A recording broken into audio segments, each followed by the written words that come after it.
제가 축복하며 기도하겠습니다. 창조주이신 하나님 아버지, 오늘 여기에 준비된 마음으로 드리는 11조와 감사 언물, 그리고 지난 한 주 동안에 흘려보내고 심은 씨앗들이 있습니다. 엘 샤다의 신실하심을 따라 언약하신 상을 내려 주시옵소서. 그리하여 더욱 넉넉하고 풍성하게 이 세상에서 아버지의 영광을 증명해 보이게 하옵소서. 아버지 또한 말씀을 전하고 들을 때 명철과 총명을 더해 주셔서 아버지의 마음을 깊이 알게 하시고 아는 것과 믿는 것이 하나가 되어 아버지와 온전히 연합되게 하옵소서. 아멘. 자, 오늘 유일한 현장 예배 말씀 나누는데 참석한 사모님 V자로 인사하시기 바랍니다.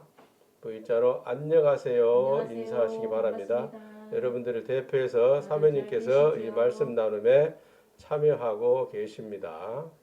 자, 오늘은 또 어떤 말씀으로 여러분과 같이 은혜를 나눌지, 하나님의 사람 아브라함 하나님의 교사들 18번째 시간으로 9월 6일 오늘 말씀을 나누는데, 베드로전서 2장 9절 하나님의 소유, 창세기 14장 14절부터 15절 아브라함이 가진 것, 사도행전 3장 6절에 베드로가 가진 것, 우리 같이 은혜를 나누겠습니다. 나의 주인은 누구인가?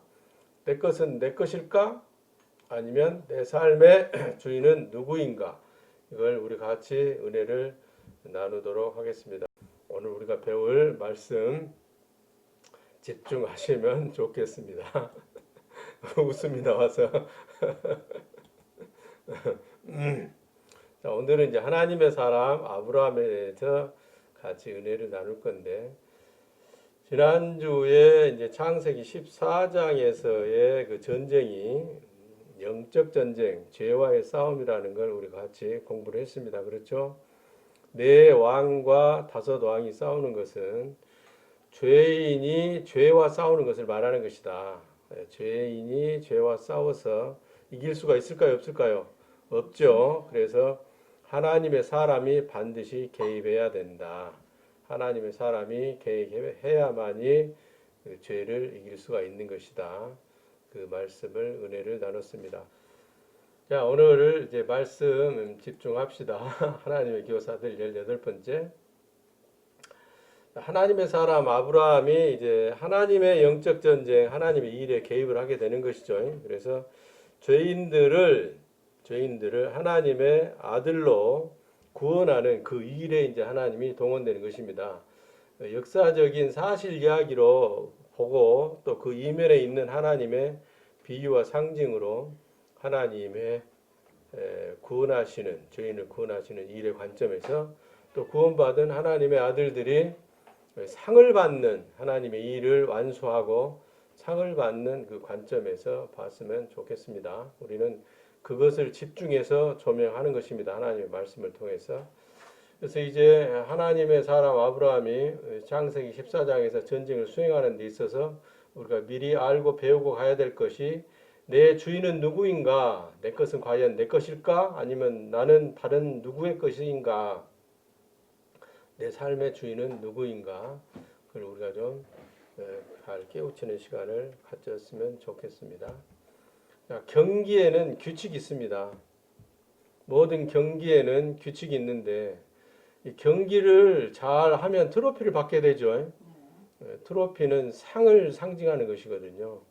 그 트로피를 주는 데는 그냥 막 주는 것이 아니고, 어떤 주관하는 사람이 내 맘대로 네 맘대로 막 가위바위보 해가지고 주는 게 아니고, 물론 가위바위보에도 규칙이 있습니다만은 일정한 룰에 의해서 그 경기가 수행되어지는 것이고, 그 규칙은 모든 선수에게 공정하게 적용되는 것입니다. 그래서 그 규칙은 우열을 가려서, 못한 사람과 잘한 사람의 그 우열을 가려서 상을 주기 위함이죠. 그래서 반칙하면, 규칙을 반대하면, 규칙을 배반하면 페널티가 주어집니다. 그래서 트로피라는 이 영어는 전리품이라는 뜻을 가지고 있어요. 보상이라는 뜻을 가지고 있습니다. 그래서 완전히 트로피라는 이 이 경기 규칙에 이긴 사람에게 규칙대로 해서 이긴 사람에게 주는 이 상을 의미하는 트로피는 전리품, 싸움, 전쟁 거기에서 이익을 얻는 것을 말하는 거예요. 전쟁의 결과 이긴 자에게 이익을 주는 것이 이익을 주는 것. 그것은 또 보상의 의미를 가지고 있습니다. 사전적인 의미입니다. 반칙하는 사람에게 주어지는 반칙하는 선수에게 주어지는 페널티라는 것도 우리 축구의 페널티킥이라는 거 있죠. 아크서클에서 공을 골에 골키퍼하고 단둘이 1대1로 승부를 보는 그 페널티킥이라는 것이 있는데 그 페널티는 뭐냐면 여러분 형벌을 말합니다. 형벌. 영어 사전에 나와 있는 내용이에요. 그리고 이 페널티는 또 벌금이라는 의미도 있어요. 벌과 그 벌로 무는 금액, 금전적인 불이익을 의미합니다. 그래서 오늘 우리는 상을 주시는 하나님과 상을 받는 사람과의 관계에서 정해진 이 규칙에 대해서 잘 배웠으면 좋겠습니다. 모든 경기에는 규칙이 있다. 우리 삶에도 사람의 인생에도 규칙이 있다. 사업에도 규칙이 있고 공도가 있고 상도가 있다. 그것을 배우는 시간이 됐으면 좋겠습니다. 하나님께서 정한 규칙, 창조주신 하나님께서 정한 규칙은 첫 번째가 소유권이에요. 하나님은 모든 것의 주인이시고 주인이기 때문에 모든 것을 주관하시는 주권적인 권리를 갖고 계신 분이다. 그것이 하나님이 정한 규칙입니다. 나 이거 마음에 안 드는데, 나 이거 마음에 안 들어. 나 그 수긍 갈 수 없어. 그러면 하나님 안 믿는 거죠. 그런 사람을 보고 불신자라고 하고 이방인이라고 합니다. 그래서 우리는 하나님이 주권자이고 주인이시라는 하나님의 소유권을 인정했기 때문에 하나님의 말씀 안에 들어온 사람들입니다. 그래서 사람은 하나님의 지배를 받는다고 수긍하는 사람들이에요. 우리는 하나님은 모든 만물을 창조하신 분으로서 소유권을 갖고 계시고 당연히 그 소유권에서 파생되어지는 주권을 갖고 계신다. 그래서 주인 행세를 하시는 분이 누구다? 하나님이시다. 아멘.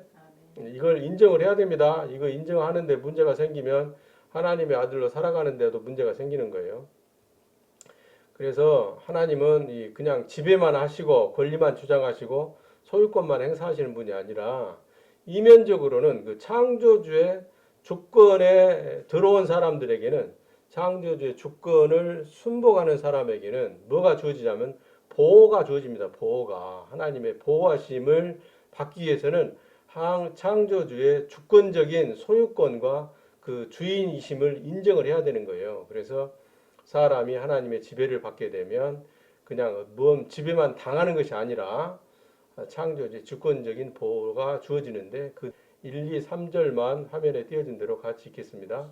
지존자의 은밀한 곳에 거하는 자는 전능하신 자의 그늘 아래 거하리로다. 내가 여호와를 가리켜 말하기를 저는 나의 피난처요 나의 요새요 나의 의리하는 하나님이라 하리니 이는 저가 너를 새 사냥꾼의 올무에서와 극한 연병에서 건지실 것이미로다. 아멘. 창조주의 주권적인 보호를 받기 위해서는 하나님의 지배 아래 들어가야 되는 것이고 하나님의 소유권과 주권자 되심을 인정해야 된단 말이에요. 아시겠죠? 이래야만이 하나님의 지극히 존엄하신 분의 보호 아래 들어가게 되는 거예요. 그러니까 하나님이 우리의 피난처가 되어주시고 우리가 신뢰할 수 있는 우리가 어떤 일이 있을 때마다 부탁하고 요청하는 그런 우리의 보호자가 되어주신다는 거예요. 그러기 위해서는 이 소유권과 주권을 인정해야 된단 말이에요. 그리고 그 하나님의 지배 아래 들어가야 된단 말이에요. 하나님의 지배 아래 들어간다는 것은 하나님의 말씀을 순종해야 된다는 거예요. 하나님의 주권적인 보호 아래 들어가기 위해서는 그렇게 해야 된단 말이에요. 그러면 하나님께서 우리의 요새가 되어주시고 요새는 뭐예요? 피난처, 보호처죠. 아무도 침범하지 못하는 성이 요새인 것이거든요. 거기에 우리를 보호해 주시고 우리가 부탁하는 것마다 요청하는 것마다 하나님께서 응답해 주신다는 의미입니다. 할렐루야. 이런 하나님을 우리는 아버지라고 부릅니다. 그렇죠? 우리는 그분의 아들인 것이죠. 그러면 우리는 새 사냥꾼의 올무, 속임이잖아요. 속임. 올무인 줄 알고 들어가는 짐승이 어디가 있겠어요. 올무인지를 모르죠. 사기당하고 뭐 그런 일에 빠져들지 않는다는 얘기예요. 항상 하나님이 우리를 보호하시기 때문에 사기꾼으로부터도 보이스 피싱으로부터도 우리를 지키고 보호하시고 일한 만큼 항상 정당한 소득을 얻는 데에서도 실패하지 않게 해주시는 겁니다. 극한 연병, 지금 팬데믹 상황이죠. 신종 코로나 바이러스 이런 감염병으로부터도 우리를 건져주십니다. 병에 걸릴 수도 있어요. 그러나 거기에서도 건져주신단 말이에요. 아시겠죠? 병에 들지 않게 하실 뿐만 아니라 실수해서 범죄함으로 말미암아 병에 걸릴지라도 거기에서 건져내 주시는 하나님인 것을 잊지 마시기 바랍니다. 이것이 하나님께서 정한 규칙 첫 번째예요. 하나님은 만물의 소유권을 갖고 계시는 분이고 주권자이시며 지배하시는 분이다. 그걸 인정하고 그분의 주권적인 보호 아래 들어가는 것이 사람으로서는 신상에 좋다. 할렐루야. 신상이 좋다는 얘기는 뭐예요? 손해보지 않는다는 얘기죠. 불이익을 당하지 않는다는 얘기입니다. 베드로전서 2장 9절 말씀 화면에 띄워져 있는데 이거 한번 9절부터 10절 같이 읽어봅시다. 그러나 너희는 주 하나님의 말씀을 믿어서 주 하나님의 아들이 된 자들로서 왕을 위해 일하는 제사장들이며 거룩한 나라이고 주 하나님의 특별한 소인 백성이다. 그것은 너희를 어두운 데서 불러내어 자기의 놀라운 빛에 들어가게 하신 자의 주 하나님의 아름다운 덕을 선전하게 하려는 것이다. 너희가 전에는 혈육이 아니었으나 이제는 주 하나님의 자식이다. 전에는 긍휼을 얻지 못했으나 이제는 긍휼을 얻은 자이다. 우리가 하나님의 말씀을 믿으면 어떤 존재가 되고 그 어떤 존재가 되는 목적은 무엇이고 할렐루야. 그게 다 설명되어져 있는 거죠. 우리가 주 하나님의 말씀을 믿어서 우리가 죄인인 것을 인정하고 예수 그리스도라는 하나님의 유월절 양과 함께 믿음으로 죽어서 성령을 받은 하나님의 아들이 되면 그 왕을 위해 일하는 제사장들인 거예요. 누구를 위해 일해요? 1차적으로 왕을 위해 일하는 제사장이란 말이에요. 왕을 위해. 자기를 위해 일하는 거 아니에요. 이 관점을 달리 해야 됩니다.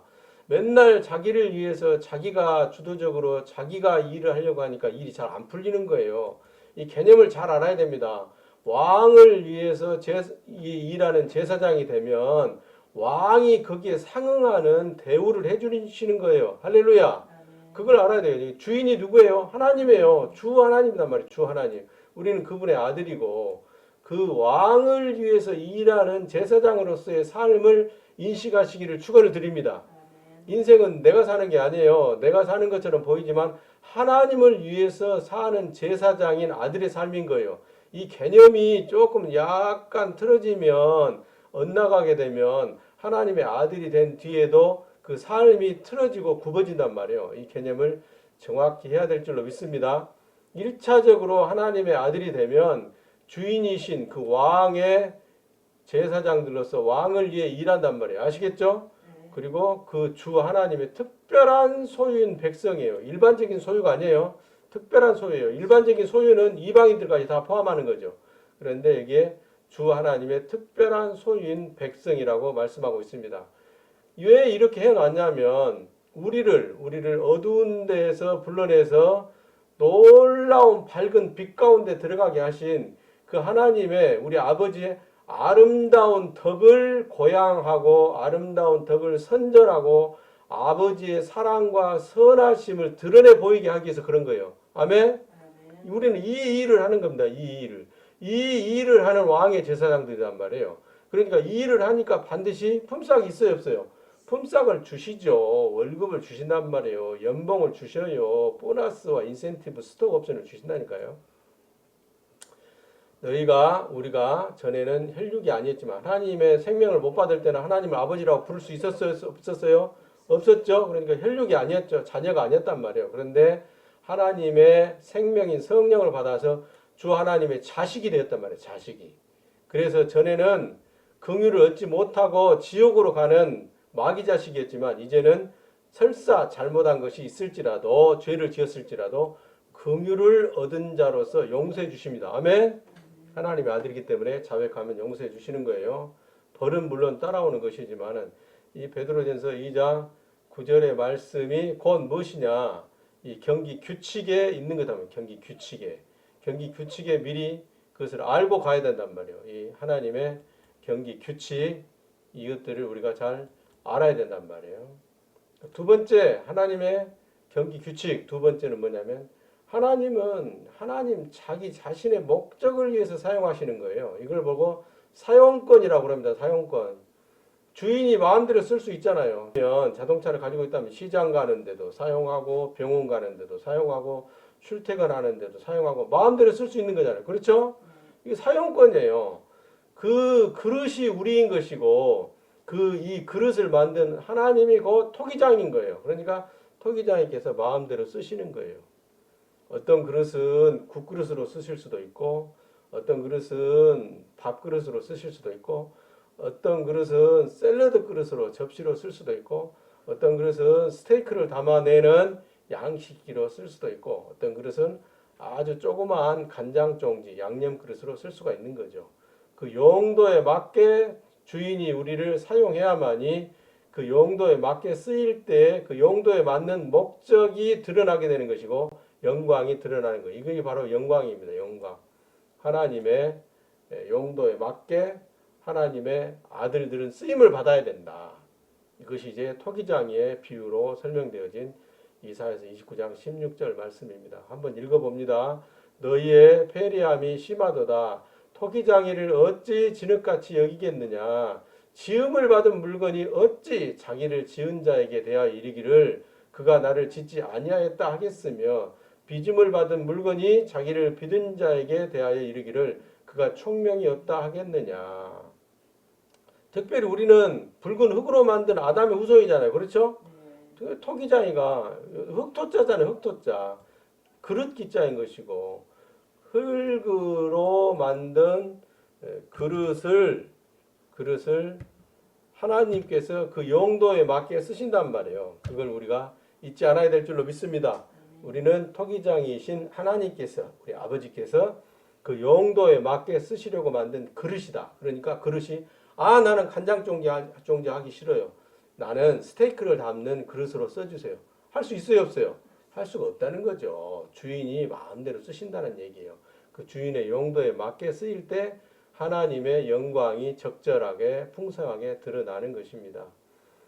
같이 봐야 될 말씀 이사야서 45장 9절을 제가 읽어드리면 질그릇 조각 중 한 조각 같은 자가 자기를 지으신 자로 더불어 다툴진대 화 있을진저 진흙이 토기장이를 대하여 너는 무엇을 만드느냐 할 수 있겠으며 너의 만든 것이 너를 가리켜 그는 손이 없다 할 수 있겠느냐. 이사야서 64장 8절에도 그러나 여호와여 주는 우리 아버지시니이다. 우리는 진흙이요 주 아버지는 토기장이시니 우리는 다 주 아버지의 손으로 지으신 것이라 이렇게 기록되어 있고 로마서 9장 21절에도 토기장이가 진흙 한 덩이로 하나는 귀 있을 그릇은 하나는 천 있을 그릇을 만들 수 있지 않겠느냐. 그 권리가 누구한테 있다? 하나님 창조주에게 있다. 그렇게 말씀하고 있는 것입니다. 말씀 복습하실 때 이사야서 29장 16절과 이사야서 45장 9절, 이사야서 64장 8절, 로마서 9장 21절을 함께 쓰고 읽어보시기를 부탁을 드립니다. 그래야만이 여러분의 심령에 말씀이 잘 박힌 못처럼 흔들리지 않게 쓰임받을 수 있게 될 줄로 믿습니다. 그래서 하나님의 사람인 이 아브라함은 이 경기 규칙, 트로피에는 규칙이 있다는 것도 알았고 이 규칙은 우열을 가려서 상을 준다는 것도 알았고 반칙하면 페널티가 있다는 것도 알았고 트로피는 전리품이고 보상이며 페널티는 형벌이고 벌금이고 불이익이라는 상을 주시는 하나님과 상을 받는 사람과의 관계에 있는 이 규칙을 잘 알았단 말이에요. 그래서 소유권도 인정을 해 주었고 소유권을 인정해 주시고 인정해 주었기 때문에 그 하나님 아버지의 보호 아래 있게 된 것이죠. 그래서 경기 규칙 두 번째 사용권도 당연히 인정을 해 드렸기 때문에 하나님의 영광이 이제 아브라함을 통해서 드러날 준비가 되는 것입니다. 아브라함이 인생살이 가운데 이런 경험들을 통해서 이걸 터득한 거예요. 창세기 12장에서 경험은 뭡니까? 하나님께서 너의 본토 친척 아비들하고 지금 같이 살고 있는 하란 그 광야를 떠나라. 그래서 어디로 가라? 가나안으로 상급의 땅으로 들어가라 말씀하신 것이죠. 그 가나안 상급의 땅에 이제 들어가서 거기에서 가뭄 들었을 때 애굽으로 내려갔다가 애굽에서도 하나님의 약속을 잊지 않았기 때문에 하나님께서 건져낸 그 애굽에서 살아나온 그 경험들을 가지고 있었고, 또 창세기 13장에서 보이는 것을 따라간 롯과는 다르게 정말 보이는 것은 변변치 않은 땅이었지만은 하나님의 언약이 있는 상급의 땅 가나안 땅에 머물렀던 것이죠. 그래서 보이는 것을 따라가지 않았을 때 신뢰하고 있는 그 아브라함의 그 모습을 보고 창세기 13장 14절부터 18절까지 해서 다시 한번 창세기 12장에서 해주신 약속을 다시 한번 확인해 주시는 거예요. 한번 읽어봅시다. 창세기 13장 14절부터 18절까지 읽어봅니다. 롯이 아브라함을 떠난 후에 여호와께서 아브라함에게 이르시되 너는 눈을 들어 너 있는 곳에서 동서남북을 바라보아라. 보이는 땅을 내가 너와 내 자손에게 주리니 영원히 이르리라. 내가 내 자손으로 땅에 티끌 같게 하리니 사람이 땅에 티끌을 능히 셀 수 있을진데 내 자손도 세리라. 너는 일어나 그 땅을 종과 행으로 행하여 보라. 내가 그것을 너에게 주리라. 이에 아브라함이 장막을 옮겨 헤브론에 있는 마므레 상수리 숲에 이르러 거하며 거기서 여호와를 위하여 단을 쌓았더라. 이렇게 되어 있죠. 자, 여기 반어법이 등장합니다. 사람이 땅에 티끌을 셀 수 있어요, 없어요? 셀 수가 없죠. 사람이 땅에 티끌을 능히 셀 수 없을 것이다. 그런데 내 자손도 그 셀 수 없을 만큼 많이 주리라 그 말이잖아요. 그죠? 이삭을 통해서 약속의 자신 이삭을 통해서 이렇게 주신다는 얘기잖아요. 여기가 있는 그 너 있는 곳이 어디예요? 가나안 땅이죠. 상급의 땅 가나안 땅 요단강을 건너서 들어온 가나안 땅이란 말이에요. 하란을 광야의 삶을 정리하고 떠나온 하나님의 상 주신다고 하는 땅이에요. 그런데 실상은 사람의 눈으로 보니까 여기가 쓸만한 땅이에요? 몹쓸 땅이에요? 몹쓸 땅이죠. 사람의 눈으로 볼 때는.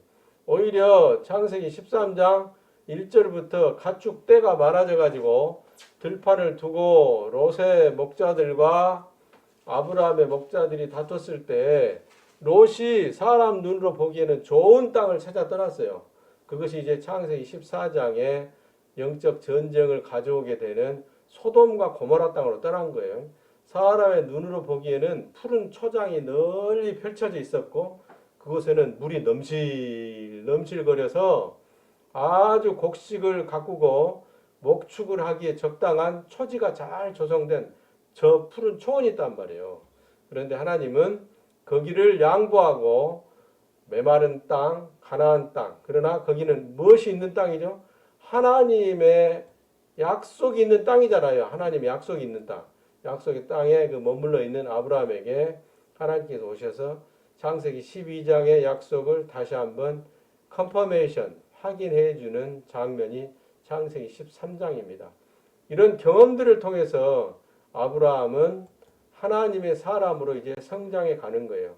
이런 하나님의 사람으로 성장해 가면서 이제 하나님의 일인 영적 전쟁에 들어가게 되고 그 전쟁에서 많은 것을 얻어서 하나님의 트로피를 받게 되는 것이죠. 전리품을 얻게 되는 것이죠. 그것이 창세기 14장의 네 왕과 다섯 왕의 전쟁인 것입니다. 네 왕과 다섯 왕의 속뜻이 어떤 의미인가는 지난주에 잘 설명을 해줬죠. 그래서 다시 한번 지난주에 설교도 들어보면 좋겠습니다. 그래서 강자가 된 아브라함이 이제 하나님의 일에 동원되어지고 하나님의 일에 관계되어져서 올인하게 되는 것이죠. 여러분 이 강을 걷는 자의 의미를 가지고 있는 거예요. 히브리 사람 아브라함이라는 얘기는 히브리 사람 아브라함이라는 얘기는 강을 걷는 자예요. 이 강은 애굽의 홍해 바다를 말하는 게 아니죠. 이 강은 무슨 강이에요? 요단강을 걷는 거예요. 요단강. 상급의 강입니다. 마태복음 16장에서 말하는 날마다 자기를 부인하고 자기 옛사람을 부인하고 자기의 것으로 여기지 않고 축복의 강을 건너는 사람, 상급의 강을 건너는 사람을 보고 히브리 사람이라고 그러는 거예요. 그 히브리 사람 아브라함에게 이제 강한 자가 된 아브라함에게 하나님께서 사람들의 영혼을 구원하는 그 영적 전쟁에 올인할 수 있는 기회를 주시는 것이죠. 여러분, 이 올인이라는 말이 한국말 사전에 있더라고요. 우리가 알기로는 이 영어라고 알고 있는데 한국의 사전에 이 올인이라는 단어가 있어요. 근데 이 올인이라는 단어는 영어로 올인이라고 알파벳을 쓰기도 하는데 한국의 사전에 보면 특정한 대상이나 일 따위에 자신이 할 수 있는 모든 능력이나 시간 그리고 자기가 가진 전부를 쏟아붓는 것을 보고 올인이라고 그래요. 실제로는 이 올인이라는 용어가 어디에서 쓰이냐면 포커판, 노름판이죠. 노름판에서 가지고 있던 돈을 한 판에 전부 거는 일을 보고 올인이라고 그래요. 저도 전에 직장 다닐 때 이 포카를 좀 해보기도 했습니다만은 그때 올인하고 돈 있는 걸 다 집어넣거든요. 올인할 때 그 노름꾼의 심정은 뭐예요? 자신만만한 것이죠. 여기에다 내 모든 것을 다 쏟아 부어도 이길만 하다고 판단이 쓰는 것이니까 이 올인을 하게 되는 것이거든요. 그래서 아브라함도 이제 요단강을 건넌 하나님의 아들로서 하나님의 전쟁에, 하나님의 일에, 하나님의 목적에 하나님께 올인하는 거예요. 그래서 아브라함은 하란과 가나안의 삶을 통하여 창조주와 사람, 하나님의 규칙 1 소유권, 하나님의 규칙 2 사용권을 잘 알게 된 것이죠. 그래서 무엇을 좀 아는 자가 된 거예요. 게임의 규칙이 있습니다. 아는 자가 이기는 거예요. 이 게임의 규칙 이게 뭐예요? 게임의 규칙은 무엇을 좀 아는 자가 강한 자예요. 그러니까 뛰는 놈 위에 나는 놈 위에 무엇을 좀 아는 자예요. 뛰는 놈 위에 나는 놈이 이길 것 같은데 이길 것 같은 그 나는 놈 위에 그 전쟁의 방법과 그 전쟁의 결론을 아는 자가 이기는 거예요. 경험자는 못 해보는 거예요. 경험해보지 않고는 알 수가 없는 거죠. 근데 아브라함은 창세기 12장과 13장을 통해서 하나님께 올인해도 괜찮다는 자기의 모든 능력이나 시간 그리고 자기 전부를 쏟아부어도 괜찮다는 그 경험을 가진 강한 자가 된 거예요. 그러니까 하나님에 대해서, 하나님의 소유권에 대해서, 하나님의 사용권에 대해서, 하나님이 주시는 가나안의 상급에 대해서 무엇을 좀 아는 자였던 거예요. 그 사람이 강한 자, 요단강을 건넌 아브라함이 된 거예요. 할렐루야. 여러분 모두가 갈라디아서 3장 6절부터 9절까지의 말씀에 의해서 함께 아브라함의 이 복을 받은 사람인 것을 믿으시기를 축원을 드립니다. 여러분도 아브라함과 같은 복을 받은 자인 것을 올인하는 기회를 아브라함보다도 더 많이 주실 줄로 믿으시기를 바랍니다. 그래서 뭐 좀 아는 사람이 전쟁에는 이기게 돼 있다. 싸움에는 이기게 돼 있다. 그것을 마음에 새겼으면 좋겠습니다. 그래서 아브라함이 이제 들어간 영적 전쟁은 네 왕과 다섯 왕이 싸우는 영혼 구원하시는 하나님의 일이죠. 그래서 거기에 주권자로 옛사람들의 주권자로 나온 자가 누구예요? 그돌라오멜이죠. 그돌라오멜의 뜻이 뭐라고? 어둠의 설교자. 그 자의 말만 들으면 어디로 빠져드는 거예요? 어둠 속으로 들어가는 거예요. 사망으로 들어간단 말이에요. 지옥의 삶을 살게 돼요. 그래서 이 그돌라오멜은 죄, 세상 임금인 죄를 말하는 것이죠. 거기에 잡힌 포로된 자들이 이제 다섯 왕인 거예요. 왕들의 이름이 어떤 것인가는 지난주에 설명을 해드렸는데 지난주 설교 자료를 좀 참조하시면 좋겠어요. 그래서 강자가 된 아브라함이 네 왕과 다섯 왕의 영혼을 구원하는 하나님의 전쟁에 이제 올인해서 들어가게 된 거죠. 그래서 강한 자가 된 아브라함이 들어간 영적 전쟁은 이제 그돌라오멜에서 풀려나야 되는 사람들을 구원하는 일이에요. 그돌라오멜은 죄를 말하는 것이고 포로된 자는 죄의 종으로 살아가는 죄인들을 말하는 것이고 그 영적 전쟁에 아브라함이 뭘 했다고요? 올인을 했다고요. 올인으로 투자를 했어요. 아브라함이. 그래서 이제 그 전쟁에 동원된 전쟁 물자, 전사들에 대해서 오늘 설명을 하고 설교를 마치도록 하겠습니다. 전쟁에 동원된 아브라함의 것들은 창세기 14장 14절부터 15절까지 기록되어 있어요. 창세기 14장 14절부터 15절을 같이 한번 보겠습니다. 창세기 14장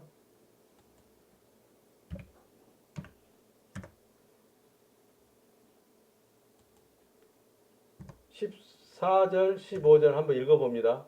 아브라함이 그 조카의 사로잡혔음을 듣고 집에서 길리고 연습한 자 318인을 거느리고 다한까지 쫓아가서 그 가신을 나누어 밤을 타서 그들을 쳐서 파하고 다메섹 좌편 호바까지 쫓아가서 이렇게 나오는데, 거기에 설명되어진 이 아브라함의 것들로 설명되어진 게 뭐냐면, 이 개역 한글판의 표현을 그대로 빌리자면 집에서 길리고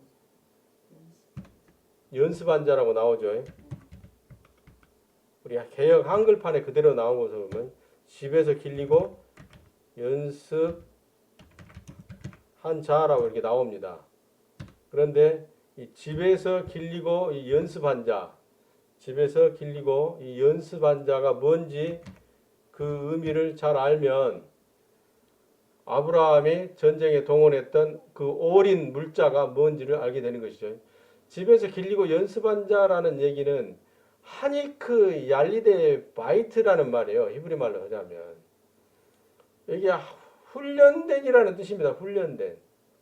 여기 요 말이 연습한 자라는 뜻이거든요. 하니크라는 얘기가. 그러니까 훈련되어진, 경험되어진 그걸 말하는 거예요. 얄리데 말은 길리고라는 말을 이렇게 얄리데라는 말을 길리고로 이렇게 번역을 해놨는데, 거기에서 나아서 기른이라는 뜻이에요. 나아서 기른. 그러니까 바이트는 베트엘이라는 말 알죠, 우리가? 베델 알죠, 베델. 베델은 뭐예요? 하나님의 집이잖아요. 거기요, 베트에서 변형되어진 단어가 바이트거든요. 그래서 이 말도 집이라는 뜻이에요. 그런데 이 사람들이 집에서 길리고 연습한 자라는 말로 번역된 이 사람들이 결국은 뭘 말하냐면 창세기 12장과 창세기 13장에서 아브라함의 집에서 나온 사람들인데, 아브라함의 집에서 나온 사람들이라는 얘기는 아브라함이 얻은 재물들을 말하는 거예요. 그러니까 이 사람들이 결국은 318명이라는 구체적인 숫자로 나오고, 거기에 해당되는 여기 가신이라고 번역을 해놨어요. 가신. 이 가신이 아마 이런 말로 번역을 한 것 같아요. 집에서 일하는 신하, 이런 뜻으로 번역을 해놓은 것 같아요. 그런데 이 신하라는 말은 종이거든요. 종. 318명의 집에 있는 종들이에요. 종들을 데리고 그 전쟁에 나간 것이거든요. 그러니까 그 집에 있는 318명의 종들은 어디서 왔겠어요? 창세기 12장과 13장을 통해서 아브라함의 직위에 있게 된 종들이란 말이에요.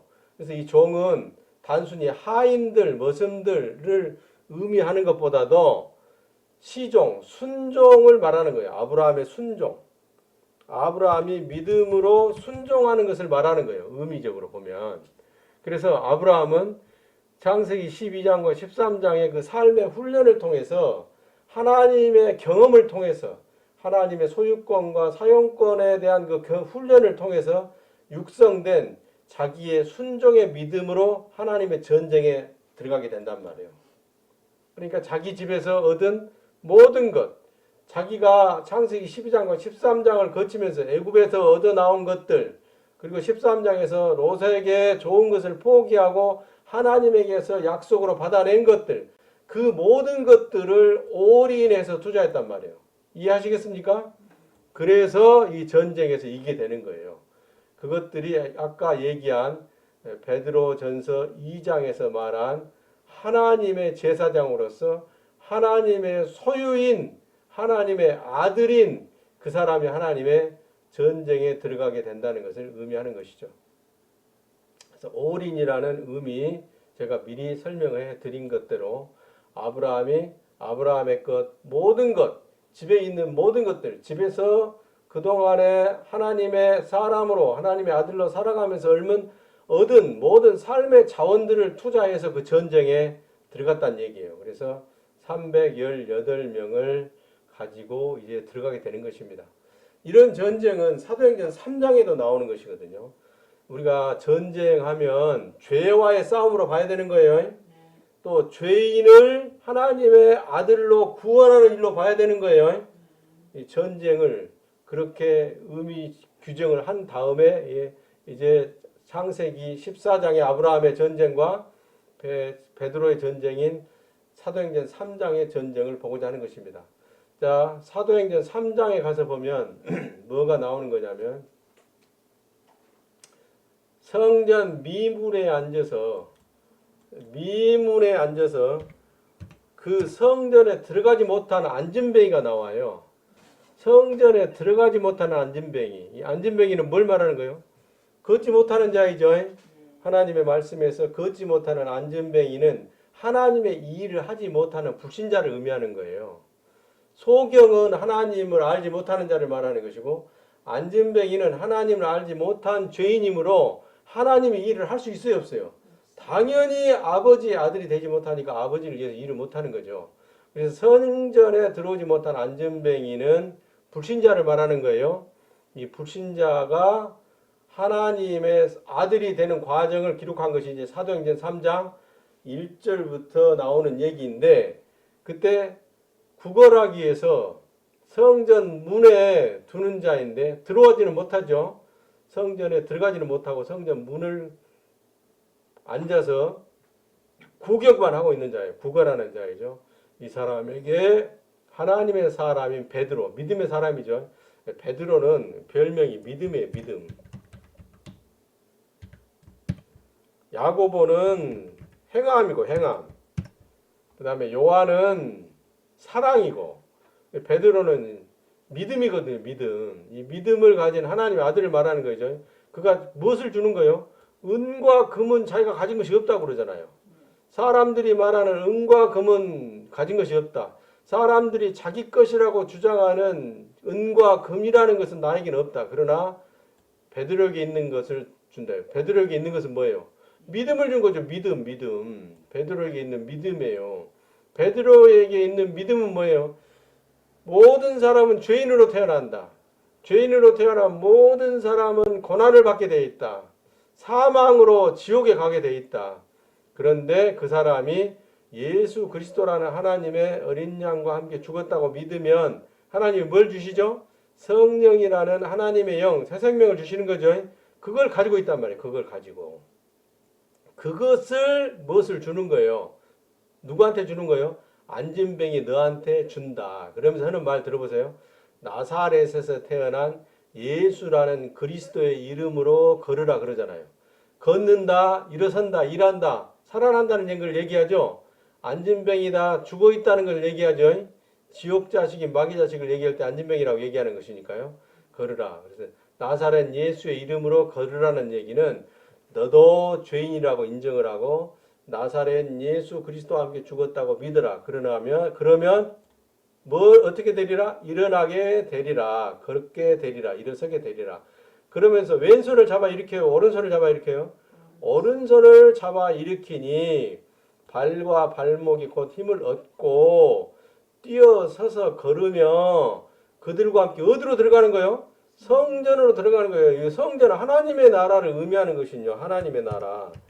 천국을 의미하는 거예요. 천국을 의미하는 이 성전으로 들어가게 되는 거죠. 하나님의 아들이 되었다는 걸 얘기하죠. 그러니까 곧 어떻게 되는 거예요? 걷기도 하고 뛰기도 하고 하나님을 찬미하게 되더라 이거예요.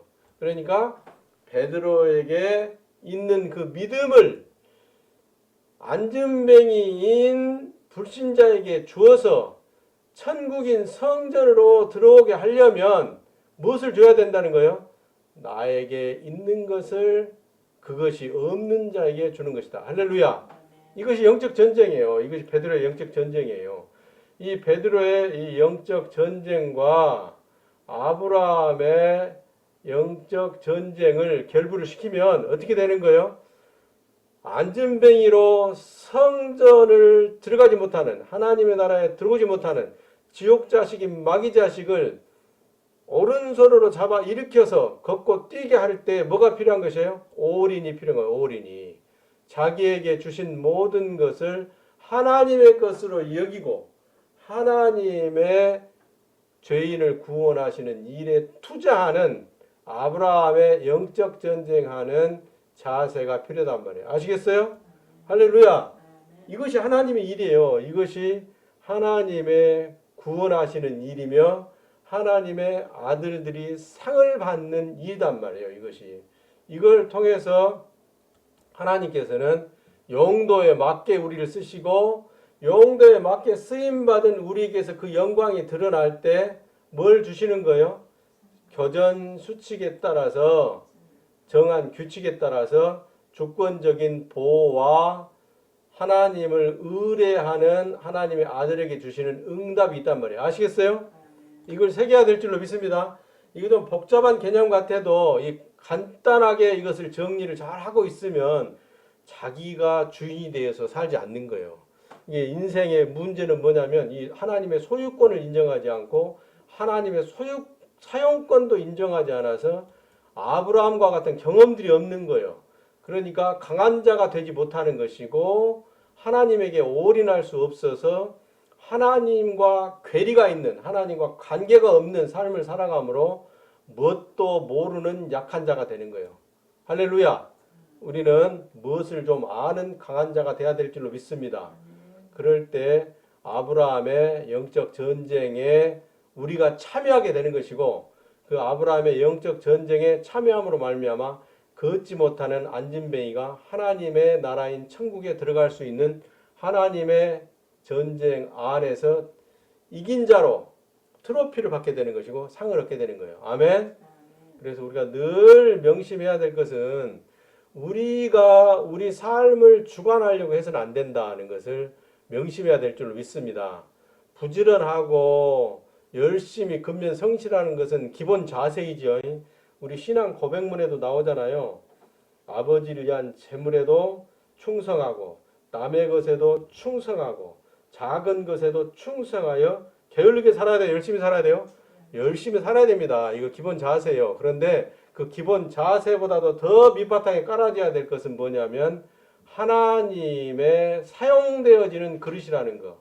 그 다음에 하나님의 소유된 백성이라는 거. 그래서 하나님의 제사장으로 왕의 제사장으로 왕을 위해서 일하는 하나님의 아들이라는 것을 잊지 말아야 될 줄로 믿습니다. 그래서 내 것을 내 것으로 여겨야 되는 거예요. 하나님의 것으로 여겨야 되는 거예요. 내 것은 내 것이 아니라 하나님의 것이다. 나의 주인은 누구이다? 하나님 아버지이다. 내 삶의 주인은 누구이다? 하나님 아버지이시다. 할렐루야. 이걸 새겨야 될 줄로 믿습니다. 그래야만이 영혼이 권해지지 않고 태풍까지도 다스리시는 하나님의 날개 그늘 아래 거하게 된단 말이에요. 아시겠어요? 그래서 항상 우리를 위해서 하나님께서 준비하신 것들을 풍성하게 얻을 수가 있는 것이고 기도에 대한 우리가 바라고 요청하고 부탁하는 것에 대한 신속한 응답이 있게 되는 거예요. 오늘은 베드로전서 2장 9절, 창세기 14장 14절, 15절, 사도행전 3장 6절, 나의 주인은 누구인가? 내 것은 내 것일까? 누구 것일까? 내 삶의 주인은 누구인가? 말씀 다시 정리해서 편집해서 올려놓겠습니다. 은혜 받으시고 말씀만 잘 정리해서 말씀대로 살아내서 복을 많이 풍성하게 받으시는 저와 여러분이 되시기를 축원을 드립니다. 제가 기도하겠습니다. 하나님 아버지, 오늘 또 주신 말씀 풍성하신 은혜로 한 주간 내내 함께하여 주시옵소서. 그리하여 소망의 항구의 모든 가족과 하나님의 백성들과 하나님의 사람들이 하나님의 교회가 튼튼하게 세워질 수 있도록 은혜를 베풀어 주시옵시고 특별히 팬데믹 상황이 잘 해결되어져서 경제가 더 이상 가라앉지 않고 대한민국이 복받는 나라가 될 수 있도록 은혜를 베풀어 주시옵소서. 그리하여 하나님의 사람들이 처처 곳곳에 세워질 수 있도록 도와주시옵소서. 주 하나님 여호와께서 우리 모두에게 복을 주시고 항상 지켜주시기를 원하며 평강의 얼굴로 우리를 바라보시고 범사에 풍성한 은혜 베푸시기를 원하며 우리 모두를 날마다 형통하게 하시기를 축원하옵나이다. 아멘. 감사합니다. 고맙습니다.